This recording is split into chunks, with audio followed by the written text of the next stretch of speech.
پشاور میں صدیوں پرانے تانبے کے برتن کا کاروبار ماند پڑ گیا۔ 80 دکانوں میں صرف 12 دکانیں باقی رہ گئیں۔ کیا وجہ ہے؟ آئیے دیکھتے ہیں اس رپورٹ میں۔ اندرون شہر پشاور میں جہاں صدیوں پرانے تانبے کی برتن، زمانے قدیم کی جنگوں میں استعمال ہونے والا ساز و سامان یا لشکر کا خون گرمانے والے آلاتی موسیقی، یہ ہے پشاور کے مشہور سراپا بازار اندر شہر کی شنواری مارکیٹ، جو دنیا بھر میں سینکڑوں سال پرانے کھانے پینے کے برتن، نوادرات اور قیمتی پتھروں کے حوالے سے جانی جاتی ہیں۔ میں نے ایک بندوق لیا، ایک تلوار لیا، ایک گلدان لیا۔ دیکھتے کوئی اور چیز اور بھی لے لو، 2-3 چیزیں اور بھی لے لو، اس میں مجھے پسند ہے، اور بھی جولری میں مجھے پسند ہے، مطلب یہ گلدان بھی پسند ہے مجھے۔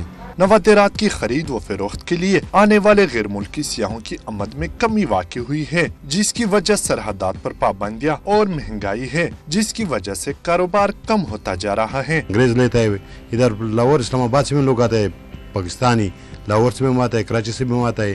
یہ تو شوقیہ کام میں بہت زبردست کام تھا، ابھی تھوڑا سا مہنگائی کی وجہ سے کیا وجہ ہے کہ یہ تھوڑا سا لوگ خریداری نہیں کر سکتے ہیں نا۔ شنواری مارکیٹ میں پہلے 80 دکانیں موجود تھی، کاروبار مند ہونے کی وجہ سے پوری مارکیٹ میں 12 دکانیں رہ گئی ہیں۔ نوادرات کے کاروبار سے منسلک افراد نے حکومت سے مطالبہ کیا کہ روزگار میں بہتری کے لیے اقدامات اٹھائے جائے۔ کیمرہ مین تنویر اقبال کے ساتھ سعید وزیر، ڈان نیوز، پشاور۔